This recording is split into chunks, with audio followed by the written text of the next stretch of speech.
नमस्कार, मैं रोशन हूँ और मेरे साथ हैं भाजपा के प्रवक्ता एसएन सिंह जी। और एसएन सिंह जी से अभी हमने 11 तारीख को एक वीडियो बनाया था, तो उन्होंने एग्जैक्ट कहा था कि 200 के आसपास सीटें आएंगी और क्यों आएंगी उन्होंने उसका पूरा गणित बताया था। तो आज उसी विषय पर हम चर्चा कर रहे हैं, क्योंकि रिजल्ट लगभग आ चुके हैं और बीजेपी और एनडीए टोटल 201 से ऊपर जा रही है और थंबिंग मेजोरिटी से वहाँ बिहार में एनडीए की सरकार बन रही है। सिंह साहब, आपका बहुत बहुत स्वागत है और आपको जीत की बहुत बहुत बधाई। आपको भी। तो चूंकि आपने पूरा बिहार घूमकर आए थे और तब आपने जो आपने अपनी आंखों से देखा था, फील्ड की जो आपने रिपोर्टिंग की थी, तो उसके आधार पे आपने कहा था कि आपको 200 सीटें के आसपास मिल रही है। तो जो आपका एनालिसिस था उस वक्त का आकलन था, आज रिजल्ट आ रहे हैं, उसको आप कैसे देखते हैं? पहले आपका तो मैं आपके चैनल के माध्यम से, आपके माध्यम से बिहार की जनता का सर नवाकर 100 बार प्रणाम करता हूं कि बिहार की जनता जो ज्ञान वाला विकास है, बिहार है, उसने विकास को अपनाया। दूसरी बात, आप ही के चैनल पर एक हफ्ता पहले हम लोगों ने चर्चा किया था कि कोई भी पार्टी जो सिर्फ एक जाति की राजनीति करेगी वो कभी सरकार नहीं बना पाएगी। जैसे तेजस्वी जी कर रहे थे, जैसे वहां पे जाके उनके सहयोगी राहुल गांधी जी करने का कार्य कर रहे थे, वो कभी सरकार नहीं बना पाएंगे। दूसरा कारण है कि कोई भी व्यक्ति शिफ्ट तब करता है, चाहे हम अपने आवास से, चाहे हम किन्हीं भी जगहों से, अगर हम कहीं सफर कर रहे हैं तो एक सुंदर गाड़ी मिलेगी तब तो हम एक गाड़ी को छोड़ के दूसरे में सवार होंगे। अगर हमें लगेगा कि नहीं, हम वहां जाकर असुरक्षित हो जाएंगे तो क्यों शिफ्ट करेंगे। बिहार की जनता को पहले से ही मैं आपको बताया था कि जमीन पे लोग कह रहे थे कि मैं सुरक्षित एनडीए में हूँ, मेरी आबरू सुरक्षित है, मेरी इज्जत सुरक्षित है, मेरा दुकान, मेरा प्रतिष्ठान, मेरा घर, मेरा सब कुछ अगर सुरक्षित है तो एनडीए में सुरक्षित है।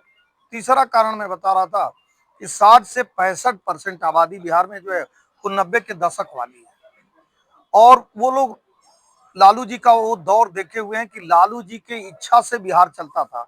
लालू जी की इच्छा हुई तो दुकान लूट गई, लालू जी की इच्छा हुई तो प्रतिष्ठान लूट गई, लालू जी की इच्छा हुई तो इज्जत आबरू लूट गया, और लालू जी की इच्छा हुई तो 700 जाति संघर्ष, जाति दंगे हो गए। तो वो बिहार के लोग बिहार को ऐसे जंगल राज में क्यों ठेलना चाहेंगे, इस नाते मैं कहा था। बिल्कुल, तो ये मतलब एक मोटे तौर पर बात यही आ रही है कि लोगों को वो जंगल राज याद है और वो किसी भी सूरत में नहीं चाहते हैं कि वो राज दोबारा आए।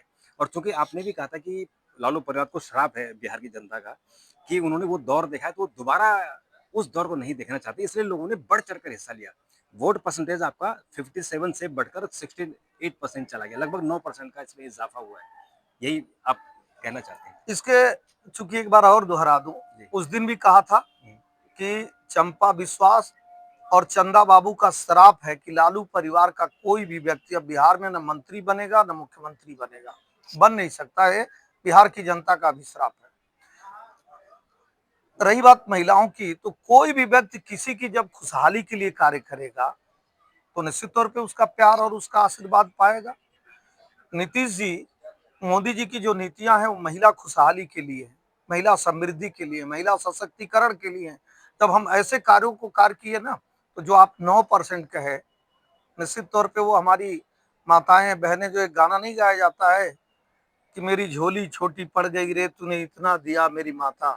तो ये हमारी माताएं और बहनों ने इतना हमारी झोली भर दी, एनडीए की झोली भर दी, कि आप देख रहे हैं ना, हम लोग भी नहीं सोचे थे कि बिहार की जनता का इतना इतना इतना बड़ा आशीर्वाद एनडीए को मिलेगा, जितना हमारी माताएं और बहनों वैसे ने आपका दिया। अंदाजा कितना रहा होगा? अब तो खैर रिजल्ट आ गए, पर फिर भी एक मोटा मोटा। हम लोग भी मान के चल रहे थे कि 160 से 10 सीटें अधिक हो जाएंगी या 10 सीटें कम हो तो जाएंगी। इसका मतलब ये जो वो तो एक जंगल राज वाला तो इशू है ही।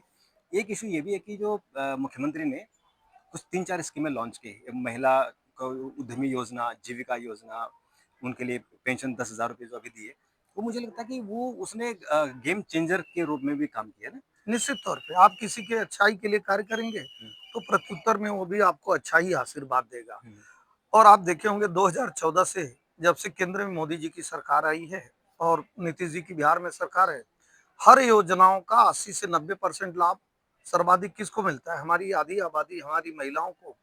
चाहे उजाला योजना है, उज्ज्वला योजना आप ले लीजिए, इन सारे चीजों, घरौदी जो स्कीम थी महिला सशक्तिकरण के लिए जो कार्य किया गया, और नीतीश जी ने तो 33% महिलाओं को पहले ही जो प्राथमिक चुनाव थे उसमें आरक्षण देने का कार्य किया था।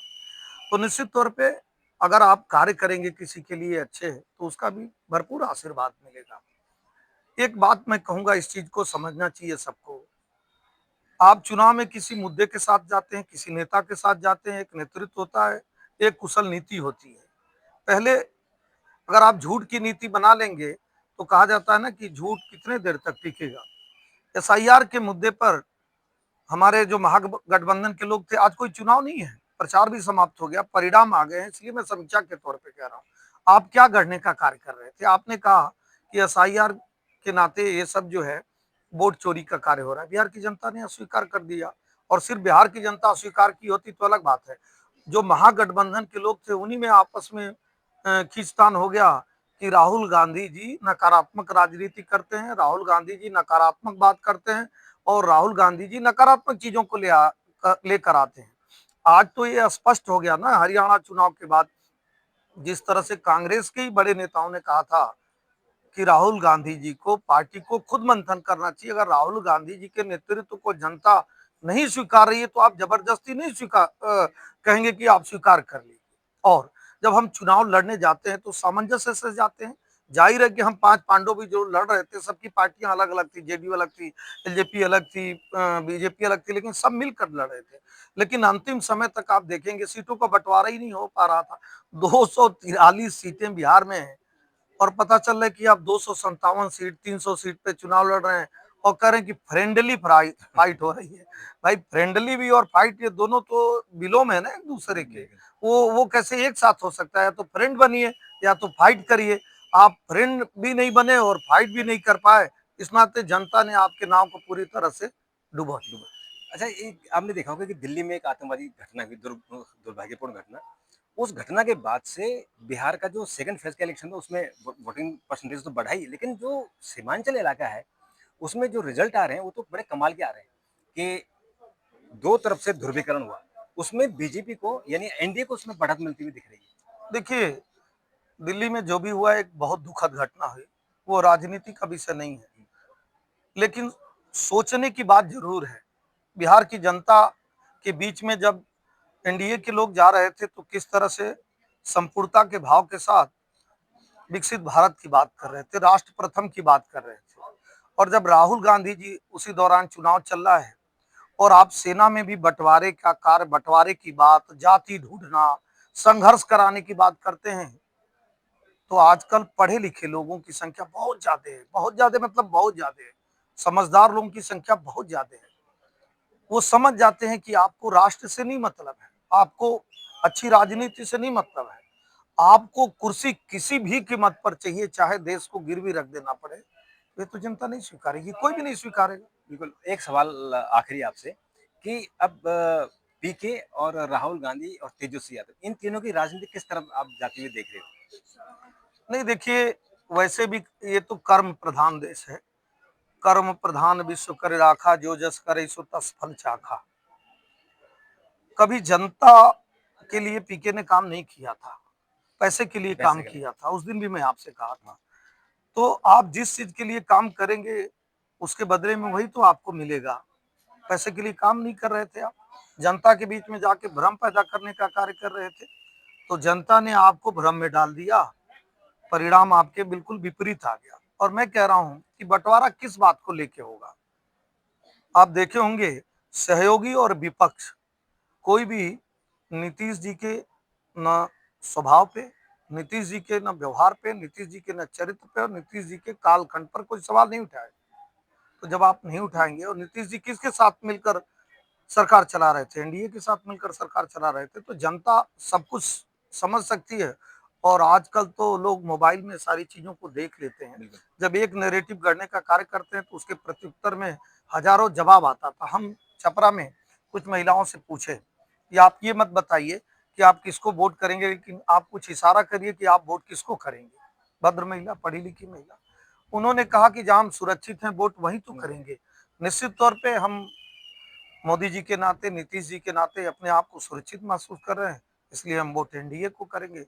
तो जब हमारी माताएं बहनें ठान ली थी, तो झूठा प्रचार, टी शर्ट पहन के बॉडी दिखाने से बिहार की जनता डरेगी थोड़े ना।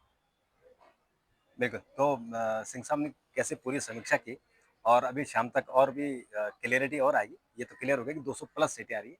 फाइनल कितना होगा तो हम कोशिश करेंगे संजय साहब आपसे एक बार और जुड़ें। और आपको और हमारी जो ऑडियंस है उसको बहुत बहुत धन्यवाद। आपका बहुत धन्यवाद। नमस्कार।